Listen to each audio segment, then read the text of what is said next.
Good Friday afternoon or evening, wherever you may be. My name is Darren. Usually Victor is here. I haven't heard from him yet, so we'll see if he shows up or not. We're the co-host of a podcast called DevOps Paradox, and on Fridays when we're around, we try to do these things. I'm around, he's not around, we'll see what happens. Oh, wait, there he is. Wait. Who said I'm not around? I came just at the right time. I'm not late. This is top of the hour. You're late, but that's okay. It's top. It's. Am I late? Like an hour late? No. You're like 30 seconds late. No, Come on. I'm in Spain. If I come less than 1 hour late, I'm on time. You're at Vladislav, good to see you. Karen, good to see you. Samo, what is up? You're not where I thought you would be. Me, I'm in Cáceres. Huh? I have no idea where that is. I did not know where it is until yesterday when I arrived. Somewhere in Spain.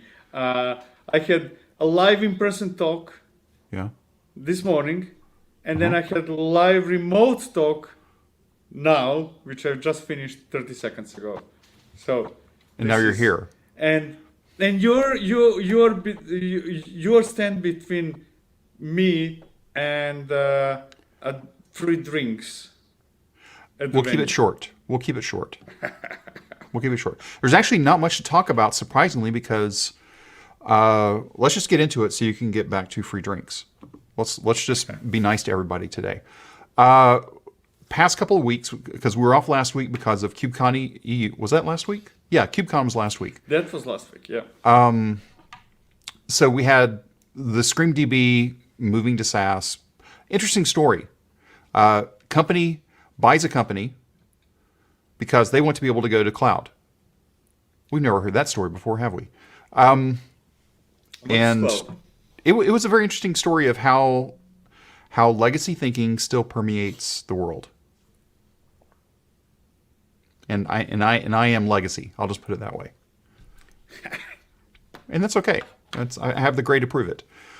So anyway, I thought this was good, but more importantly, last Saturday, crazy hour for me. We had me and you and Whitney and Ingen all on. And speaking of Ingen, just like we expected, hey Ingen, you haven't sent me your bio yet. Send me your bio and I'll update it. Or if you don't want a bio, that's fine too. You don't have to. Marcin, great talk on an earlier session. Do you know which session he's referring to? It could be one of two, correct? Code Cloud, probably. Assuming that it's a session that just finished, that's something organized by Code Cloud, yes. Got it. So we talked about... People tried to find out what my favorite role is, and they didn't. Say it again? You broke up. People in that session tried very hard to find out what is my role, and I could not reveal that, because then I become managed by somebody. You're also assuming that you actually have a role. That's the assumption being made, is that you actually have a role. Exactly. That's the problem. We need to talk about that later too. Different story. Anyway, we figured because most of our KubeCon review episodes go something along the lines of, I didn't go to the keynotes, I didn't go to any sessions, I wasn't on the show floor, I just hung out in the hallway. And usually those episodes were like 2 minutes that we would stretch out to about 20. This time, we had Ingen, who actually did go a couple places, and Whitney, I called her Victor Jr., because it sounds like she does exactly the same thing that you do. Except I think she did go to the keynote, just to see what was going on from a big picture standpoint. I was in the first 15 minutes of the keynote. Yeah, but the keynote lasts 2 hours, Victor. No, that's beyond me now. It's not my problem. Anyway, if you want to hear what Ingen and Whitney and Victor had to say about KubeCon EU, go listen to this week's episode, and we may bring them back on for KubeCon NA, which is going to be from Shanghai, no? Chicago, huh? And not Shanghai. Are we doing Shanghai too? I don't even know when Shanghai is. It's a KubeCon, China. I know what it is. I don't know when it is. I don't know it either. It's sometime this year. We can do Shanghai if you want to. It's just not on the calendar. I'll look it up today. Here, I'll write that down. I don't have anything to write with. Doesn't matter. Okay, anyway. Podcast comes out on Wednesdays, 6 a.m. Eastern, noon CET, and wherever else it is, I'll let you do the math. Date math is hard. It's September. I need to convince my workplace to send me to Shanghai. Okay, Victor, you have the floor. Again, submit it. We are all going. I mean, all the crowd that was in Amsterdam, you know who that is. We're going. Yeah, it is September. Okay. Now, there's only a little bit of news, and some of it is actually pre-KubeCon. There hasn't been anything going on for 2 weeks because everything last week was at the event. And to me, I couldn't really find a whole lot of news other than some high-level stuff. And then this week, I'm guessing everybody's hungover. Conference hangover, not necessarily alcohol hangover, but conference hangover. This one is causing me a lot of pain, I think. Pain's too strong of a word. Did you see this? Azure Kubernetes, no, I haven't. What is it? So basically, start for AKS, starting with the current version 127, instead of it being supported for 12 months, which has been the standard across all providers, right? Basically, it stays for 12 months once they put it in. Now, AKS is going to keep it for 24 months. So that means they're working their way up to supporting 8 active versions at a time from 4. It was inevitable. Customers cannot keep up the pace. Which is what right here. We've heard from ISVs that having to be on a constant treadmill to keep their environments in sync with community releases adds a significant burden to delivering value to their customers. If all you're doing is changing out the foundation let's call it every 6 months, that's still a lot, even if you're only twice a year. Yep. But and what Ingen says it right here, crazy, but big enterprises need this. Yeah, and some big enterprises would fight for 5 years, not even 2 years. They won't. In retrospective, that should have been the policy that was applied before, and now we should go to 1 year. So it should have been 2 years before, and now we should go to 1 year. And the reason why I'm saying that is because until not long ago, Kubernetes was changing APIs relatively frequently, right? Whomever used Ingress knows the pain, right? Now upgrades are actually less eventful than they were before. So using that logic, you could say, hey, actually now I can do more frequent upgrades than before. I agree. I'm just wondering when AWS is going to do this. Not if, but when. And secondly, will GCP ever do it? No, I say no. I don't think so. GCP, kind of. Yeah. Google goes kind of like, this is how you do things. Whether you like it or not, that's not my problem, right? I think that Azure and AWS are better at listening to the needs of their customers, no matter whether they're reasonable or unreasonable. So, and I could also potentially see Civo and any of the other Kubernetes providers doing this too, right? I wouldn't.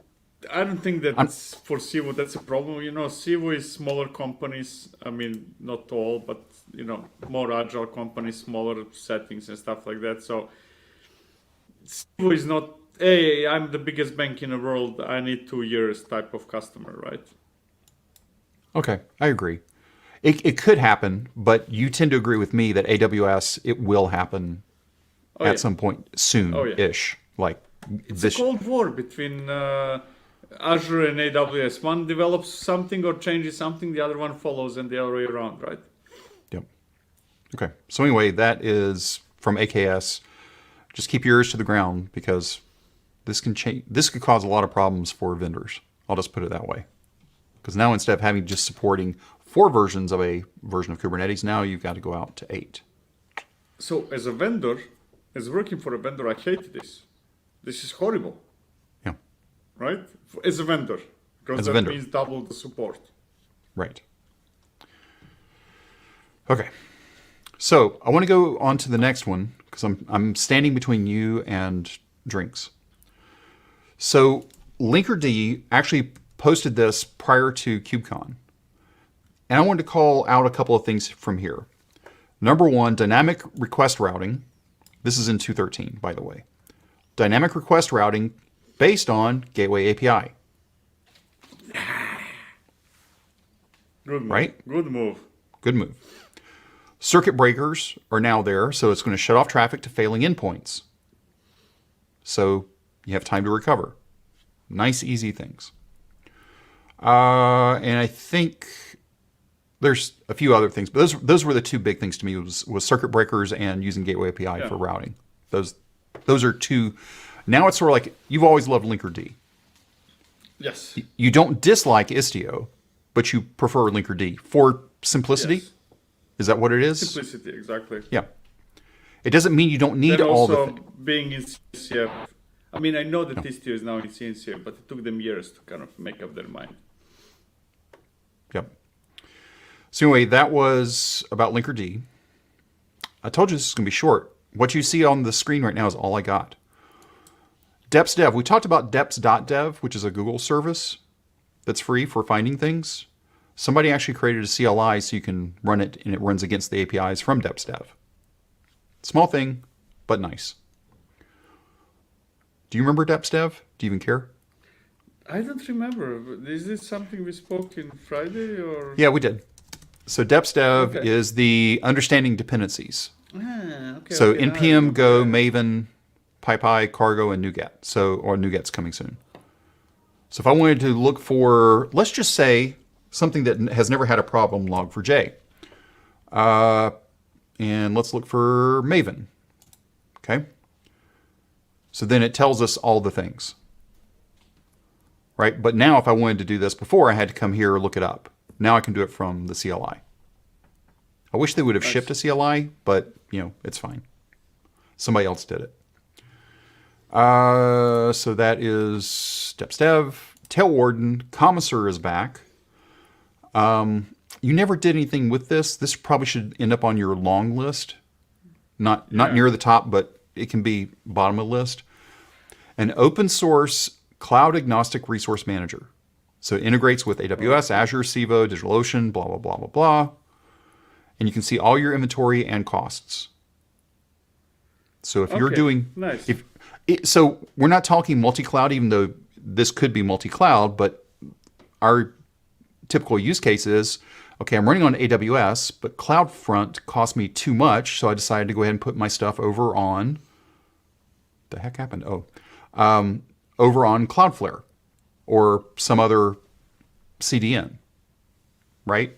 So now I could still see that picture here, even though it's, you even said it this way, even GitHub is multi-cloud, right? If I'm using AWS and GitHub.com, that's still multi-cloud.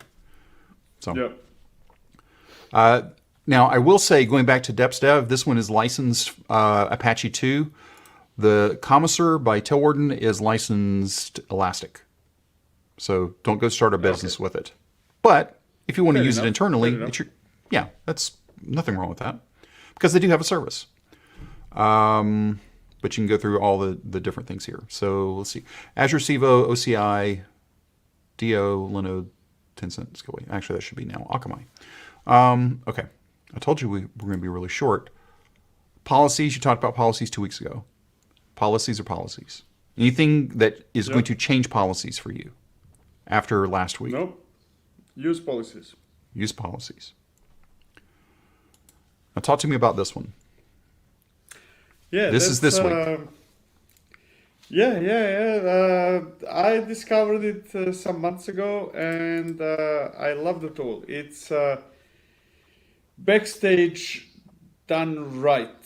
Not open source, so that's a negative thing. But I think so much. To me, it's so much easier and cleaner and nicer than Backstage. Now, it's not as extensible as Backstage, but I think it fulfills the needs of majority of people with infinitely less effort than Backstage. A huge fan. Kind of, this is, one of those tools that I maybe one tool of the quarter, let's say, type of tool. Okay. And really, I think that's it. I told you I would get you out. I can do this fast if we have to. I do want to go ahead and go. I had to convince the industry not to produce anything useful this week so that I can finish this earlier. I want to go back to what Vladislav said here about Azure. This is a cheap move. Azure can't keep up pace with infrastructure, let alone Kubernetes updates. This is going in their favor. I agree with that. Yep. But Azure has been dumping all their resources towards AI, right? Let's get real. Yeah. And that's to me interesting. AWS was traditionally the slowest one to keep up the pace with Kubernetes, and now they're the fastest, I think. They typically have within, about 6 to 8 weeks, they normally have the next version out, which to me is reasonable, right? Because you don't want to take it until it's LTS. I mean, you might be playing with it, but you can't take it and then start doing what you need to do to it until it ships. I would even go as far as to say that whomever is the second latest is fine. Kind of like 3 months later, to me that's acceptable, right?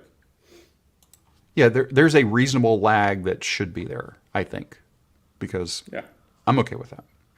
All right. That's it. That's all we're going to do so you can go away. How far do you have to walk? No, not far.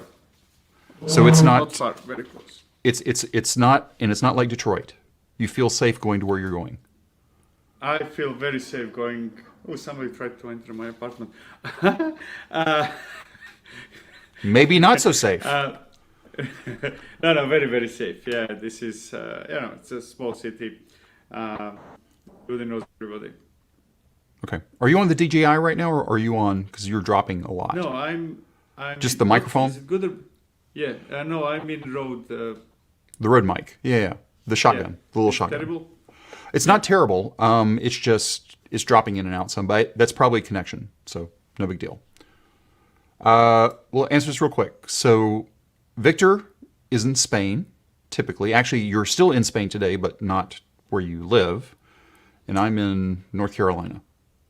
So that's where we're at. Okay. Victor, go away. You can go close up and have a good time with... Now, there's people there, right? You're not just going to drink by yourself. No. Okay. I'm too old for that. What is your t-shirt? I was trying to figure that. Is that upside down? Yeah. What is that? What was that show called? Babysitter, but that was from Netflix, Stranger Things, right? Yeah, Stranger Things, yes. Okay, Stranger Things. My daughter got it for me because one moment said she saw pictures from some conference, kind of, they're all younger than you. You're like a babysitter. And then she got me this t-shirt. She's not wrong. She's not wrong. Okay, let's do this. Don't hang up on me yet because I want to make sure I get the upload on this. But to everybody else, have a great week. I know this was short. We'll be back we should be back next week. I haven't looked at your calendar for next week. Do you know, are you somewhere else again next week? No, I think I'm in Barcelona, but I need to double check. But 95% chances I'm not going anywhere, yes. Okay, cool. So just so we can give Victor a chance to go hang out with people and have an adult beverage, we're cutting this one short today. So thanks everybody for being here, and we'll talk to you again next week.